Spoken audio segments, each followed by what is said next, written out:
አይካድም በርከት ያሉ ችግሮች ያሉባት ሀገር ናት ኢትዮጵያ።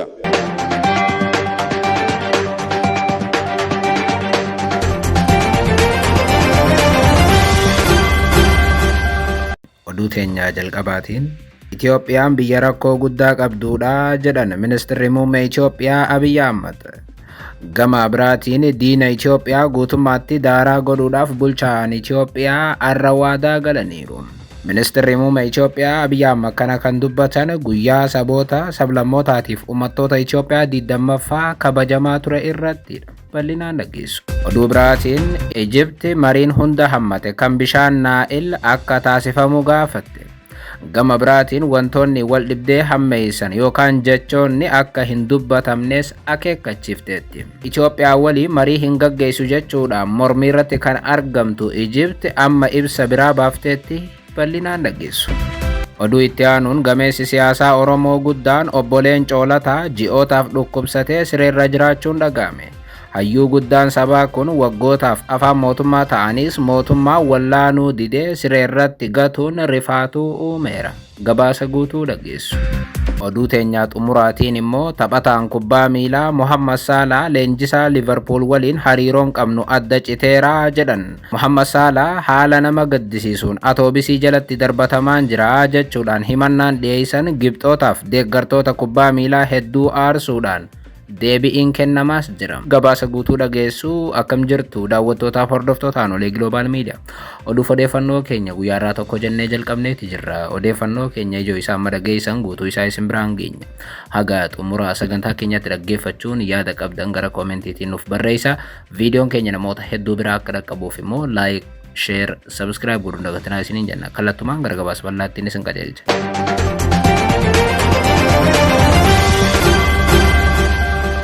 Oduu teenyaa jalqabaatiin Itoophiyaan biyya rakkoo guddaa qabduudha jedhan Ministeerri Muummee Itoophiyaa Abiy Ahmad. Gama biraatiin diina Itoophiyaa daaraa godhuudhaaf bulchaan Itoophiyaa har'a waadaa galaniiru.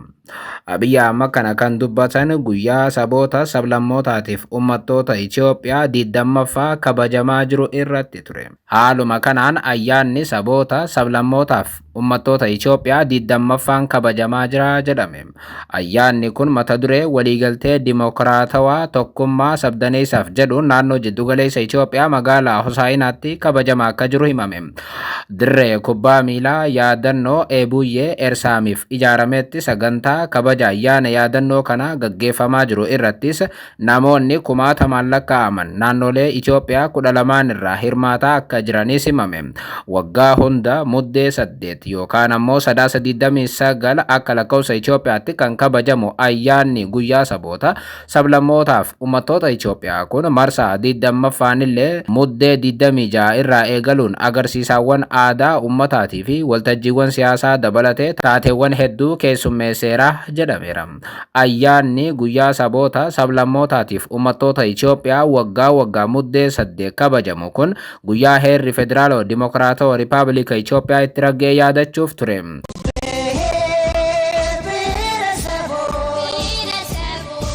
Ayyaana kana ilaalchisuun ergaa kan dabarsan Ministeerri Muummee Itoophiyaa Abiy Ahmad Itoophiyaan rakkoo guddaa qabdi jechuun biyya bulchan ibsan. Bulchaan Itoophiyaa Abiy Ahmad guyyaa saboota sablammootaatiif uummattoota Itoophiyaa 20ffaa naannoo jiddugaleessa Itoophiyaatti kabajamaa ture kana irratti argamuun ergaa ciccimaa dabarsaniiru.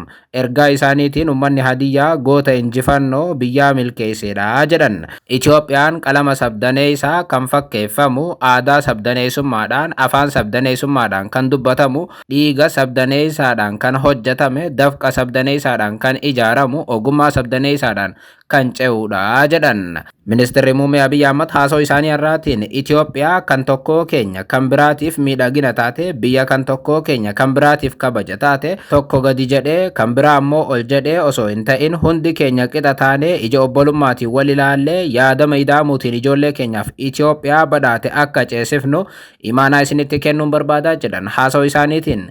bilisummaa dhiiga abbootii keenyaan dhaalle badhaadhinaan cimsuun hojii dhaloota kanarraa eeggamu ta'uu ibsan. Kan eegalle xumuruuf kan hin eegalle eegaluuf Itoophiyaa dhaabuudhaaf waloomaan akka dhaabbannu irra deebi'ee waamicha dhiyeessaas jedhan. Hambaaleen waloo keenyaa kan Itoophiyaanotaa qofa utuu hin taane kan Afrikaa ta'uus dubbatan Abiyyi. Badhaadhina milkeessuun qormaata guddaa ta'uu kan dubbatu Abiy Ahmad miira tokkummaa biyyaalee isaatiin immoo badhaadhina ni jenne ni milkeessinaas jedhan. Amma dura wayitaan Hosaayinaa dhufe hojiileen misoomaa eegalaman amma xumura gaariirra jiraachuu argeera kan jedhan Abiyyi badhaadhina hawaa jirruuf yaadame kana milkeessuudhaaf cichoomanii hojjechuun ammoo barbaachisaa ta'uu ibsaniiru.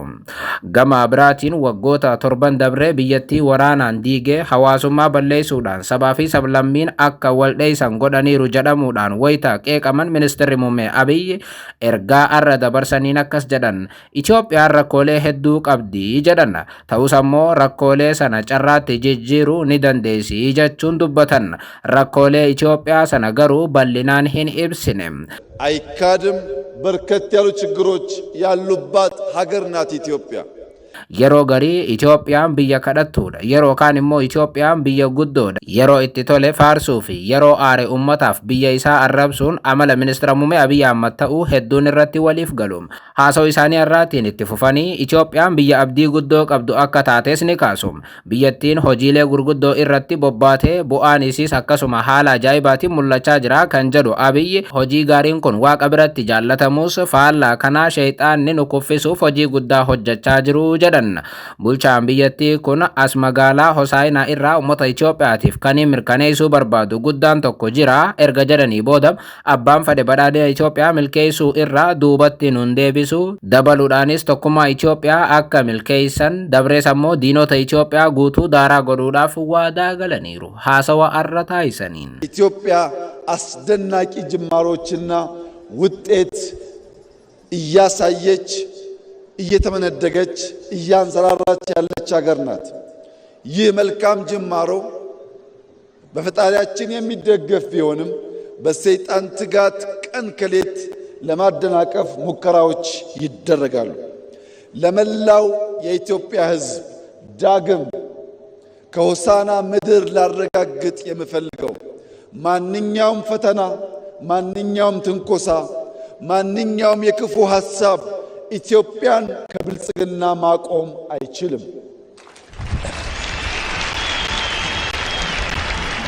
እያንዳንዱን ፈተና ወደ ዕድል በመቀየር የኢትዮጵያን ብልጽግና እናፋጥናለን። የኢትዮጵያን አንድነት እናጠናክራለን። የኢትዮጵያን ጠላቶች እንደ ጸጉር ቅማል አንድ በአንድ እናራግፋለን። Sagantaa ayyaana sabaa fi sablammoota irraa gama dhumaa irratti naannoon Oromiyaa guyyaa saboota sablammootaaf uummattoota Itoophiyaa 21ffaa ni keessummeessiti jedhame. Haala kanaan guyyaan saboota sablammootaaf uummattoota Itoophiyaa 21ffaa yookaan bara dhufu magaalaa Jimmaa godina Jimmaatti akka kabajamu ibsameera. Pirezidaantii mootummaa naannoo Oromiyaa obbo Shimallis Abdiisaa alaabaa qophichaa bulchaa naannoo jiddu galeessa Itoophiyaa Dr. Indaashaw Xaasoo harkaa akka fudhatan miidiyaaleen biyyattii gabaasaniiru. Oduu biraatiin Ijipti mariin hunda hammate kan bishaan Naayil akka taasifamu gaafatte. Gama biraatiin wantoonni wal dhibdee hammeessan yookaan jechoonni hamoon akka hin dubbatamnes akeekkachiifteetti. As dhiyoo Itoophiyaa walii marii hin taasifnu kan jechaa turte Ijipti amma immoo yaada haarawaan gadi baateetti. Haaluma kanaan ministeerri qabeenya bishaaniif jallisii Ijipti Hanii Sewaaliyem dilbata kaleessaa haasa'u taasisaniin qormaanni bishaan Abbaayyaa mudate tarkaanfii gama tokkoon furmaata argachuu akka hin dandeenye ibsan. Garee inisheetivii bishaan Naayil yookaan ammoo Naayil Beezin inisheetiv keessatti hammattummaa haaromsuu fi amantaa walii uumuun daandii tokkicha tumsa itti fufiinsa qabuuf gargaaru ta'uu dubbataniiru. Walga'ii ministeerota Naayil 33ffaa magaalaa guddoo Burundii Bujumburaa keessatti taa'ame irratti kan dubbatan Sewaaliyem Ijipti adeemsa marii manni maree ministeerota sadaasa 2024 eegale. Mariin eegalame sun carraa guddaadha jettee akka amantuu dubbatan. Ministeerri kun NBI yookaan ammoo Nile Basin Initiative waggoota 25 oliif biyyoota bishaan Nile qooddatan walitti fideera erga jedhanii booda waltajjii bal'aa tokkicha jechuunis jajaniiru. Michoonni misoomaa marii gaggeeffamaa jiru karaa teeknikaatii fi maallaqaatiin deeggaruu akka itti fufan gaafatan. Tarkaanfiiwwan qoqqoodiinsa naannoo gadi fageessuu danda'anirraa akka of qusatanis immoo gaafataniiru. Hanis Waaliyem biyyoonni bishaan Nile qooddatan irra caalaan isaanii marii filataniirus jedhan. Biyyi addaa takka ammoo dubbii diinummaatii fi ibsa dhibdee kakaasu dabrees tokkummaa biyyootaa diigu kaayyeeffattee babal'isuu itti fufuunis kan nama gaddisiisudha jechuun hubachiiseera. Baay'ee kan nama ajaa'ibu ji'oota 4 keessatti yeroo 200 ol maqaa Itoophiyaa waamuudhaan Itoophiyaa arrabsuu fi waraanaan doorsisaa kan turte Ijipti faallaa kanaa kaleessa immoo akka waan Itoophiyaan jechoota dubbii kakaaftu dubbatteetti Hanis Waaliyem ibsaniiru. Hunda caalaas haasa'u isaanii kan adda taasisu immoo yeroo jalqabaatiif maqaa Itoophiyaa waamuu sodaatanii qondaalli Ijipti kun cinaa deddeemanii dubbatan. Kana qofaa miti wayita lammiileen Itoophiyaatii fi gaazexeessitoonni Itoophiyaa hedduun mootummaan Abiy Ahmed dubbii jalloo Ijipti halkaniif guyyaa dhimma laga Abbayyaa irratti ooftuuf deebisaa akka kennu gaafatanitti ministeerri bishaanii Ijipti Hanis Waaliyem kaleessa akkas jedhan. Ijipti mariiwwaniif iddoo banaa dhiisuudhaaf yookaan ammoo wantoonni godhamuu qaban akka hin gufanneef of to'achuu akka itti fuftuu fi Itoophiyaaf deebiilee kennuu irraa akka of qusattu cimsanii dubbatan. Gama biraatiin qondaalli Ijipti kun kaleessa haasa'u taasisaniin biyyoota yaa'a gadii irra jiran akka eeggaman keessumaa biyyoonni akka Itoophiyaa bishaan waliinii kan ta'e Naa'il bulchuu irratti qajeeltoowwan seera idil addunyaa akka hordofan ni dhaamnaa jedhan. Keessumaa hidhaawwanii wal qabatee gadhiisuu fi qabuu irratti sodaa qabnaa jedhan Hanis Waaliyem. Oduu biraatiin gameessi siyaasaa Oromoo guddaan obbo Leencoo Lataa ji'ootaaf dhukkubsatee sireerra jiraachuun dhaga'ame. Hayyuu guddaan sabaa kun waggootaaf afaan mootummaa ta'anis mootummaan wallaanuu didee sireerratti gatuun rifaatuu uumeera. Siyaasa Itoophiyaa keessa waggoota hedduudhaaf yookaan ijoollummaa irraa kaasuun kan turaniif hundeessitoota adda bilisummaa Oromoo kan turan obbo Leencoo Lataa gaaffiiwwan sabichaa kaasuudhaan namoota hangafaa turan. Waggaa 30 dura wayita wayyaaneen Finfinnee to'attee turtettis adeemsa hundeessaa mootummaa ce'umsaa keessatti hirmaataniiru. Ta'us boodarra ganamuudhaan baroota dheeraadhaaf baqannaarra turan obbo Leencoon kanaan cinaatti waggaa 7 akka har'aa ministeerri muummee Itoophiyaa Abiy Ahmed aangoo qabachuu hordofee gara biyyaatti galuun qabsoorraa gara mootummaa faana hojjechuutti ce'an. Adeeroo Leencoo Lataa biyya galuu isaanii dura ammoo waggaa 9 akka har'aa dhaaba adda dimokiraatawaa Oromoo ADO jedhamus hundeessanii turuun ni yaadatama. Kanaas ta'e sana obbo Leencoo Lataa waggootaaf mootummaa faana hojjetanii as dhiyoo dhukkubsatanii akka jiran ibsame. Akka gabaasaalee amma bahaniitti taanaan obbo Leencoo Lataa amma dhukkubsatee siree irratti kufeera. Ji'oota dura dhukkubsatee yaala xiqqaa kan argate Leencoo Lataa guyyoota dabre keessa ammoo dhibeen isaa itti cimuudhaan akka manatti hafan gabaafame. Dhibamuu isaa caalaa immoo waggoota 7 dabre afaan ta'uudhaan kan inni tajaajile mootummaan Itoophiyaa kan Abiy Ahmediin hoogganamu nama kana wallaanuu diduudha jedhame. Oduu teenyaa xumuraatiin taphataa cimaan kubbaa miilaa Mohammad Salah leenjisaa Liverpool waliin hariiroon qabnu adda citeeraa jedhan. Salaan haala nama gaddisiisuun atoobisii jalatti darbatameen jiras jechuun himannaan dhiyeessan Gibxootaaf deeggartoota kubbaa miilaa hedduu aarsuudhaan deebi'iin kennamuu irratti argama. Seenaa kubbaa miilaa addunyaa keessatti maqaa guddaa kan qaban urjiin kubbaa miilaa addunyaa lammii Ijiptiif taphataa sarara fuulduraa Liverpool kan ta'e Mohammad Salah tapha Premier League Ingiliz yeroo sadaffaadhaaf walitti aansuudhaan Leeds United waliin taasiseen garee isaa Liverpool keessaa ba'uu ilaalchisee yaada laateen abdii kutachuu himeera. Tapha Premier League Ingiliz dilbata darbe taphatameen Liverpool fi Leeds United 3-3 qixa bahaniiru. Mohammad Salah tapha Liverpool fi Leeds daqiiqaa 90 taphatan kana teessoo irra taa'ee ilaalaa ture. Kun yeroo sadaffaadhaaf yoo mudatu aarii cimaa uumeera. Taphoota 420 ol taphatameen goolii 250 garee Liverpooliif qofaaf kan galche gurbaan ilaalcha amantaa Islaamaatiif hedduun qaban akka jijjiiramuuf ga'ee taphate kun amma garuu garee sagalee guddoo jaallatu keessatti ganamaa akka jirutti itti dhagahamuu eegaleeraa jedhame.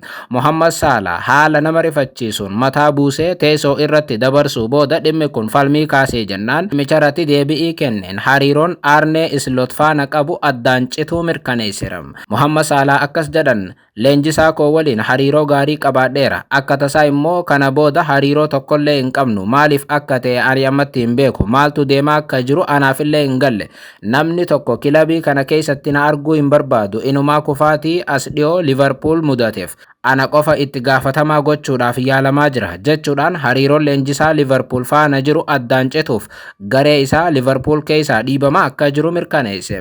Ana bira rakkoon jiranatti hin fakkaatu yeroo hunda Liverpooliif waan hin danda'u hunda godheen jira faallaa kanaa garuu isaan immoo atoobisii jalatti na darbachaa jiru jechuun himatan. Liverpooliif waan baay'ee hojjedheera ani immoo nama kamiyyuu caala jechuu miti hagan danda'uun hojjedhe jedhan Muhammad Salah. Ibsi Muhammad Salah kun hariiroo leenjisaa waliin qabu qofaan kan dhaabbate otoo hin taane eegaree isaa garee Liverpool waliin qabu irratti gaaffii kaaseera. Eegaree kana faana qabu irratti yaada kenneen Muhammad Salah waan ta'u walumaan ilaallaa mataa koo keessatti yeroon hin taphannes ta'ee hin jalqabne ammallee tapha kanattis nan gammadaa jedhan. Hariiroon Salah fi Arne Slot addaan cituu fi dhiibamuu Salah booda hooggansi Ijiptii fi deeggartoonni kubbaa miilaa addunyaa Salahadhaaf deeggarsa qaban ibsaa jiru. Leenjisaan garee biyyaalessa Egypt Hossam Hassan suuraa Salah waliin ka'e Facebook isaan irratti maxxansuudhaan yeroo hunda mallattoo injifannoof kutannooti jechuun isa jajan. Waldaan kubbaa miilaa Egypt gama biraatiin suuraa Salah maxxansee dhaadannoo mootii Egypt yookaan ammoo The Egyptian King jedhu kan deeggartoonni Salah itti fayyadaman qoodeera. Ergaa ati kophaa kee hin jirtu jedhu itti dabaluudhaan taphataa sarara fuula duraa kanaaf deeggarsa qabu agarsiise. Waldaan kubbaa miilaa Egypt Muhammad Salah tapha kubbaa miilaa addunyaa keessatti goolii qofaa miti kan galche. Ilaalcha amantoonni biraa amantaa Islaamaatiif qaban addunyaa irratti akka jijjiiramu taasiseera jedhu hedduun wayita tapha kubbaa miilaa taphatu kamuu goolii galchee erga xumuree booda sujuuduudhaan guddoo beekama.